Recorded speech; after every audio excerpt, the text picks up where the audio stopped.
புறநானூற்றில் நட்பு மட்டுமல்லாமல் வீரம், வெற்றி, வறுமை, ஈகை, கொடை, புகழ், போர், போரால் விளையும் துன்பங்கள் ஆகியவற்றை பற்றி பல பாடல்கள் உள்ளன. மேலும் மனித வாழ்க்கைக்கு பயனுள்ள பல சிறந்த கருத்துக்களும் புறநானூற்றிலே உள்ளன. அவற்றுள் பல கருத்துக்கள் அனைவருக்கும் பொருத்தமான அறிவுரைகள். சில கருத்துக்கள் அரசர்களுக்கு அல்லது ஆட்சியில் இருப்பவர்களுக்கு பயன்படக்கூடிய அறிவுரைகள். இந்த சொற்பொழிவில் அனைவருக்கும் பயன்படக்கூடிய அரிய கருத்துக்களை பார்ப்போம். அடுத்த சொற்பொழிவில் ஆட்சியில் இருப்பவர்களுக்கு பொருத்தமான அரிய கருத்துக்களை பார்ப்போம்.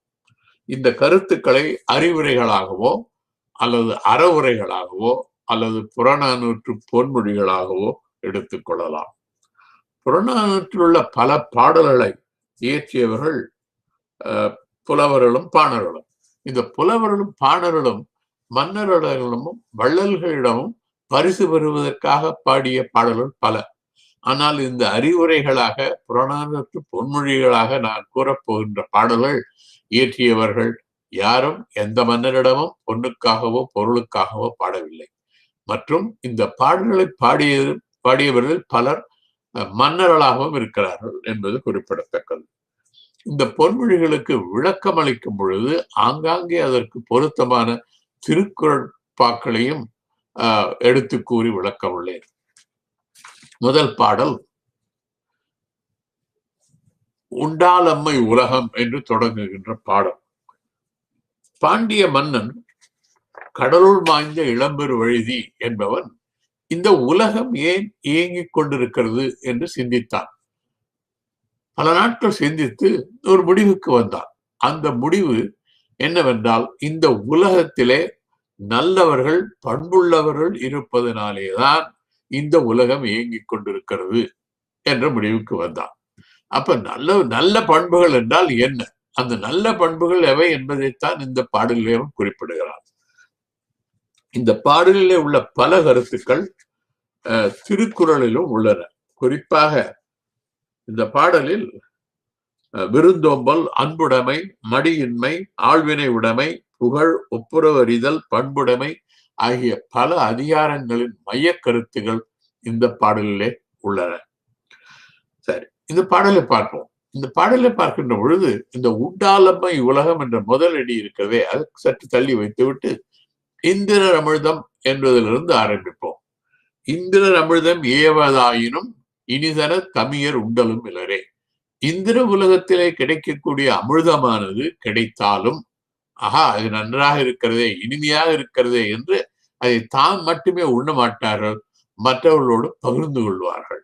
இந்திர உலகத்திலே இருக்கின்ற அமிர்தத்தினுடைய சிறப்பு என்னவென்றால், அதை உண்பவர்கள் இறக்க மாட்டார்கள். அத்தகைய சாவா மருந்தாக இருந்தாலும் அதை பிறரோடு பகிர்ந்து உண்ணுவார்கள் இந்த உலகத்திலே உள்ள பலர். அதைத்தான் வள்ளுவரும் விருந்து புறத்துதான் தான் உண்டல் சாவா மருந்தனினும் வெண்டற்பாற்றன்று என்பார்.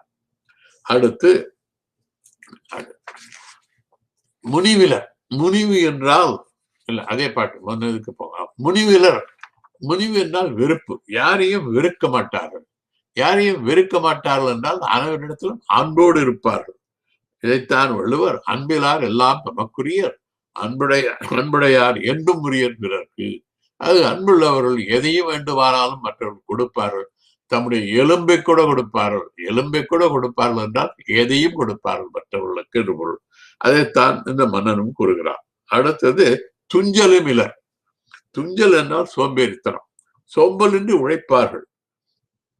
சோம்பலின்றி உழைப்பது ஒரு நல்ல பண்பு என்பதை வள்ளுவரும் குறிப்பிடுகிறார். மடியை மடியா ஒழுகல், குடியை குடியா வேண்டுபவர் என்கிறார் வள்ளுவர்.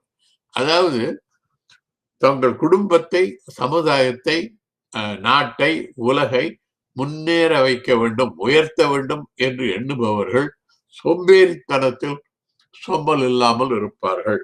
அது சோம்பேறித்தனத்திலே சோம்பல் இல்லாமல் இருப்பது என்றால் அவர்கள் சோம்பல் இல்லாதவர்கள் என்று பொருள்.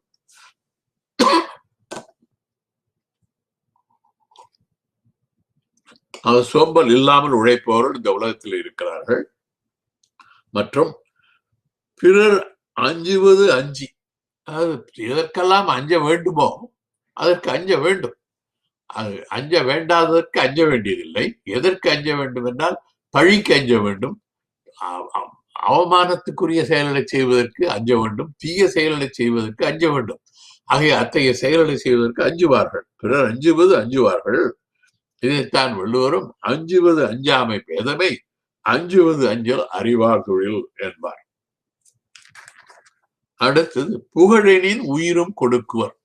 புகழ் வருமானால், ஒரு செயலை செய்வதனாலே புகழ் வருமானால் உயிரை கொடுத்தும் அந்த செயலை செய்வார்கள். அது புகழை மிகவும் விரும்புவார்கள். அதே போல பழியனின் உலகுடன் பெரினும் கொள்ளலர். ஒரு செயலை செய்வதனாலே பழி வரும் என்றால், அந்த செயலை செய்தால் உலகமே கிடைக்கும் என்றாலும் கூட பழி வரக்கூடிய செயலை செய்ய மாட்டார்கள். அடுத்தது அயர்விலர். அயர்வு என்றால் தளர்ச்சி. தளர்ச்சி இல்லாமல் உழைப்பார்கள். தளர்ச்சி இல்லாமல் உழைப்பதைத்தான் வள்ளுவரும் அருமை உடைத்தன்று அசாவாமை வேண்டும், பெருமை முயற்சி தரும் என்பார். ஒரு செயல் செய்வதற்கு அரிய செயல் என்று எண்ணி பார்க்காமல் முயற்சியோடு உழைத்தால் பெருமை வரும் என்பார். கடைசியாக அன்னமாட்சி அணையராகி தமக்கர முயலா நோந்தாள். அதாவது இத்தனை நல்ல பண்புகள்லாம் உடையவர்களாக இருந்து, அதோடு மட்டுமல்ல, தனக்காக உழைக்காமல் தமக்கென முயலா நோந்தாள் பிறர்க்கென முயலினர். இந்த வலிமையான முயற்சி யாருக்காக? பிறருக்காக உழைப்பார்கள். ஆகவே பல நல்ல பண்புகள் உண்டு. அதோடு மட்டுமல்லாமல் தனக்காக இல்லாமல் பிறருக்காகவே உழைப்பார்கள். இதைத்தான் வள்ளுவரும் தாளாற்றி தந்த பொருளெல்லாம் தக்கார்க்கு வேளாண்மை செய்த பொருட்டு என்பார். அது ஒருவர் பாடுபட்டு தேடிய செல்வம் எல்லாம் பிறருக்கு கொடுத்து, தகுதி உடையவர்களுக்கு கொடுத்து உதவி செய்வதற்காகத்தான், தானே அனுபவிப்பதற்காக அல்ல என்று. அதை போல இந்த பாடல்களில் மன்னனும் அதைத்தான் சொல்லுகிறார். இவர்கள் தனக்காக உழைக்காமல் வலிய முயற்சியோடு பிறருக்காக உழைப்பார்கள். இப்படிப்பட்டவர்கள் இருப்பதனால் உண்டாலமை உலகம். இப்படிப்பட்ட நல்லவர்கள், நல்ல பண்புடையவர்கள் இருப்பதனாலே தான் இந்த உலகம் இயங்கிக் கொண்டிருக்கிறது. இந்த முடிவுக்கு வந்தான். அதே முடிவை வள்ளுவரும் கூறுகிறார். பண்புடையார் பட்டுண்டு உலகம் அது இன்றேல் மண்புக்கு மாய்வது மண். இந்த உலகம் பண்புடையவர்கள் இருப்பதனாலே தான் இந்த உலகம் இயங்கிக் கொண்டிருக்கிறது. அந்த பண்புடையவர்கள் இல்லை என்றால் இந்த உலகம் மண்ணுக்குள்ளே மறைந்துவிடும் என்கிறார் வள்ளுவர். புலவர் வள்ளுவருடைய கருத்துக்கும் பாண்டிய மன்னன் கடலூர் மாய்ந்த இளம்பெரு வழுதியினுடைய கருத்துக்கும் மிகுந்த ஒற்றுமை காணப்படுகிறது. புறநானூற்றிலே உள்ள பாடல்களிலே மிகச்சிறந்த பாடல்களில் இதுவும் ஒன்று.